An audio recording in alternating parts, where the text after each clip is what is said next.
You're listening to the 1 Minute Writing Tip, a podcast that gives you tips on how to overcome writer's block, overwhelm, and self-doubt. Learn how to accomplish your God-given book idea, even if you're a busy mompreneur, confidently publish a bestseller, and use your book as a tool for impact and for purpose. We have a variety of episodes with interviews from best-selling authors in the industry, experts who have tools and tricks to help you succeed, and of course, recommendations from me, your host, Caitlin Silva. You can find even more resources on wewritebooks.com, where you can also take advantage of your complimentary bestseller assessment to get a step-by-step roadmap to accomplish your bestseller and beyond. So let's get into today's episode.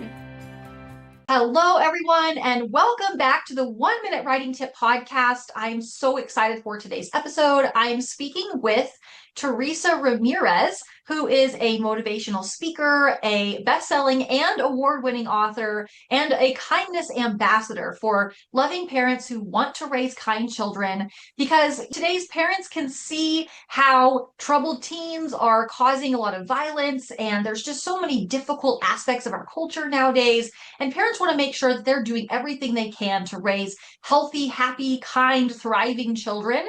And so through Teresa's God-inspired video messages and blog posts and her fun with bubbles style, she's here to encourage parents to be the CEO of their families and culture an atmosphere of fun and happy moments, and all of this through acts of kindness. And so I just can't wait to hear from her today and her journey of becoming an author. So Teresa, it's an honor to have you today. I'm so excited. Oh, thank you. I'm so excited to be here. Yeah. So why don't we just start off and I would love for you to share with our listeners about your journey and just really how you got to be where you are today. My journey it started with a school shooting. And it was back in 2018. And no, I didn't know anybody that was in that, but I was just nudged by God. And he's just saying, we can do better. We can do better. I've got a message. And like a lot, I didn't pay attention at first. And then I sat down and grieved with the students. And I was really paying attention to that. And they wanted to change laws and school policies. That all takes time. And what God told me is how they treat each other is going to make the difference. And it would. So I encourage students to sit with that kid that's sitting alone at lunch. Somebody's dropping books and pencils all over, help them pick them up. Just little day-to-day stuff, but how they treat each other is going to make a bigger difference than changing all the laws in the world.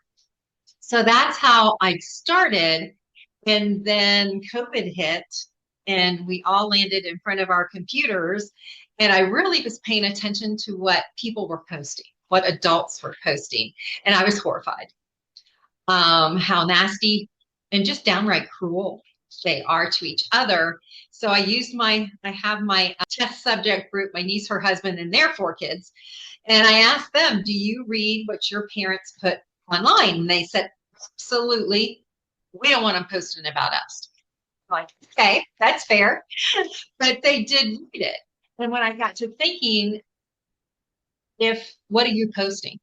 And if your kids are reading it and it's nasty, more or less, negative, your kids are going to say, okay, we can post that too. So I switched all my focus to parents, encouraging them to be the CEOs of the family, setting that philosophy, what you want to instill in your kids, and went from there. Wow. Wow. What an incredible testimony. I feel like it's an example of how the Lord can use really tragic and just crazy, terrible things and still work good in them and turn them for good and have a good purpose through it. Not that he caused bad things, but that he still can take those bad things and use them for good. And wow, I just love your testimony of your heart was, oh my goodness, there's all these things happening. How can we work? There is, and God is just saying, I said Ephesians, it says, be kind and compassionate to each other. That's the message we want to start with. That's what we want to go out with. And he's given me so many more messages and pointing me back to the Bible to provide to everybody. Yeah, absolutely. Yeah, I love that you shared that. I love your heart to take those things and just say, okay, how can we set better examples? How can we lead better? How can we cultivate that culture of kindness? I just love that so much. So, how did, along the way of that journey, how did that lead to writing your book? And what really inspired you to start sharing that, not just through the book, but through the other content that you've been creating? Yeah, it just kind of or started with being kind just on a day-to-day basis, and it ended up formulating a process. I didn't even realize I had created it, but I did. And then people are like, write it down, write it down. I'm like, okay, well, I procrastinated, but I did finally write it down, and I did get it in a book. But I kept it simple, it's short and sweet because parents are so busy today. And I know that. So I tried to keep it simple. And some people will say, yeah, I do it already. And I said, are you being intentional? You just step it up a little bit, nothing major.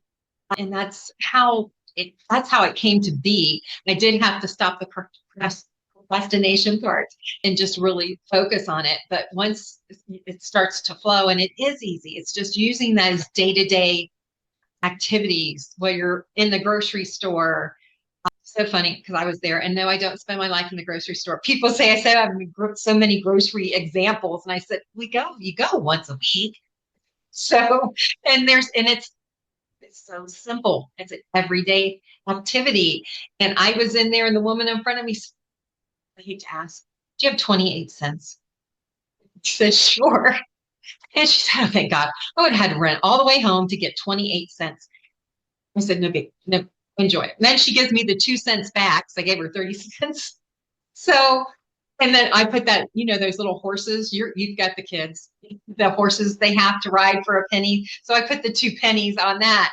But I just thought that was just an opportunity that came.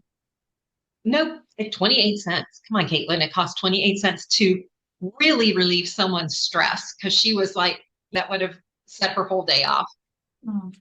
I The weight of her shoulders was lifted off for 28 cents. And it normally kindness doesn't have to cost anything, but who can't afford 28 cents?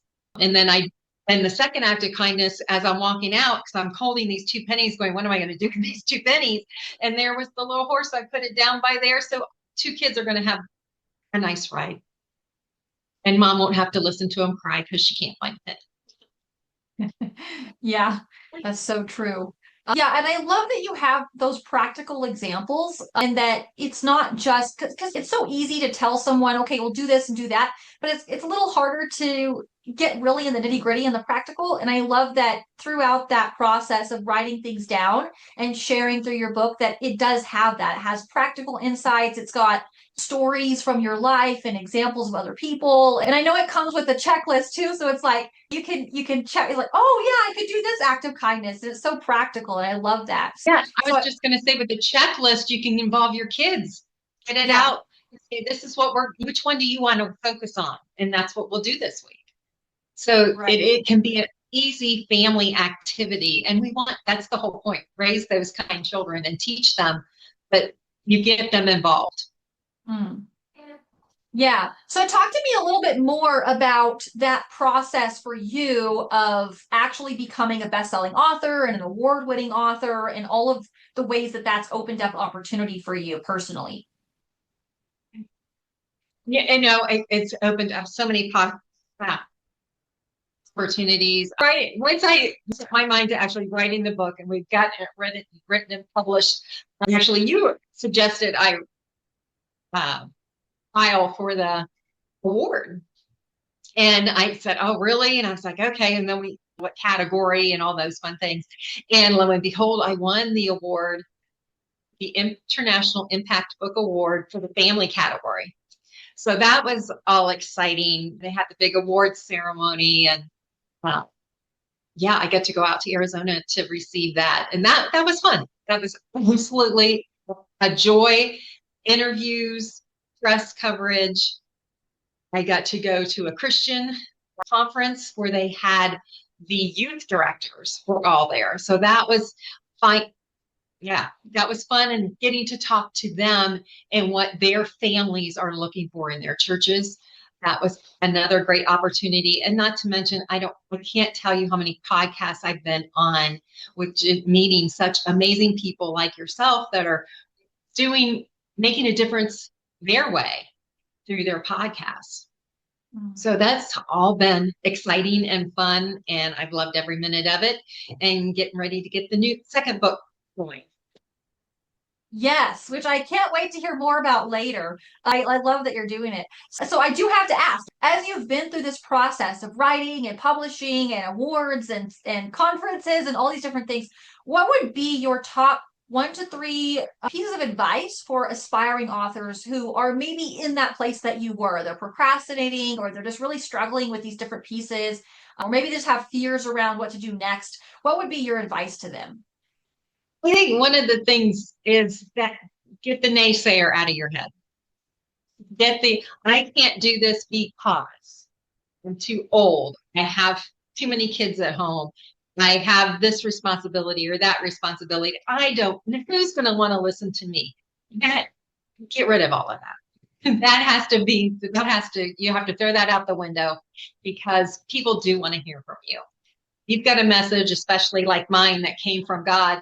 People are listening, and they want to listen, and you can make a difference in them by just throwing out the naysayer comments. And then sit down, start to plan out, today I'm going to write from this time to that time.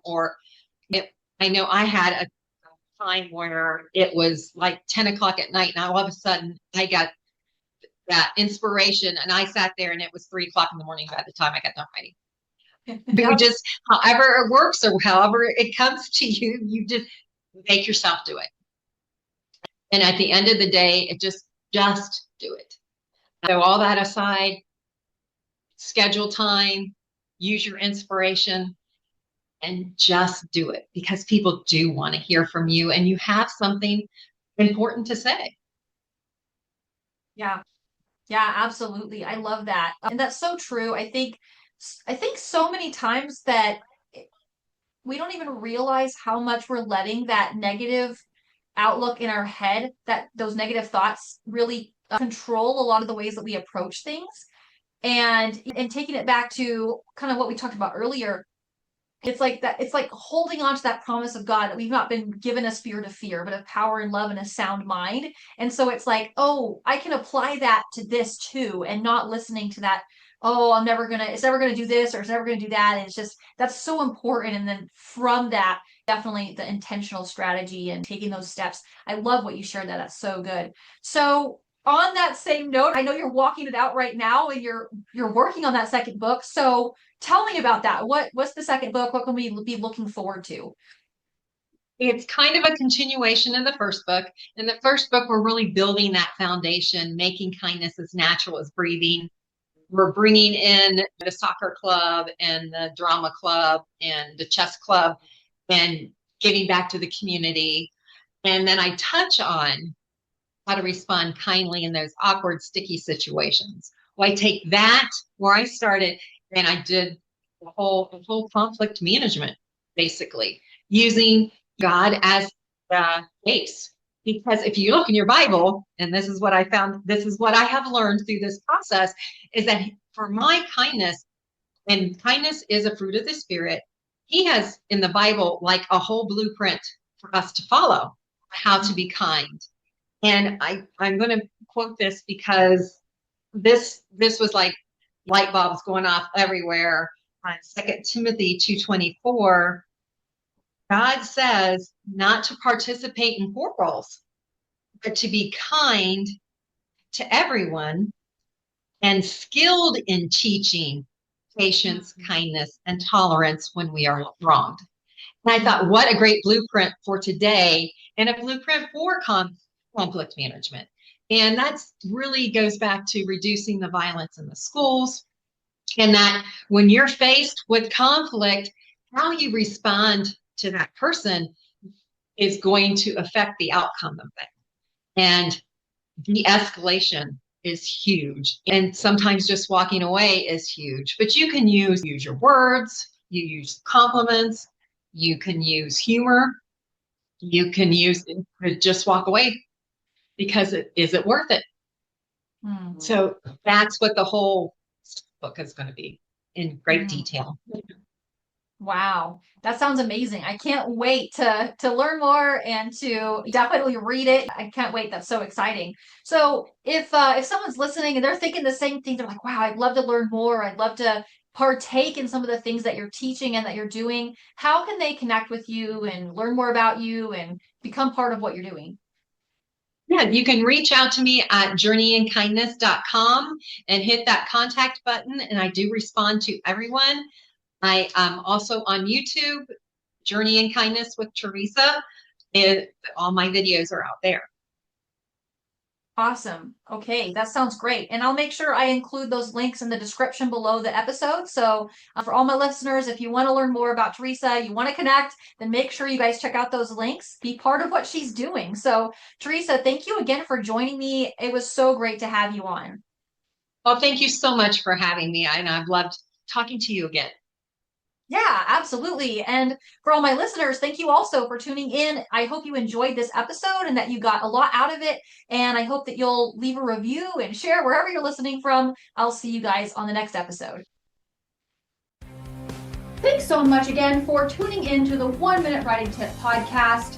If you've been someone who has wanted to write a book for a long time and you'd love to just have some help mapping out step by step what you need to do to accomplish that goal, go to wewritebooks.com/I2 as in the number 2, P as in print, and you can get yourself the book Idea to Print, which is literally the step-by-step roadmap to finally kick a writer's block's butt and accomplish your best-selling book. And I would love nothing more than for you to be able to see that dream accomplished. And of course, you'll have to let me know when you do that so that I can celebrate with you.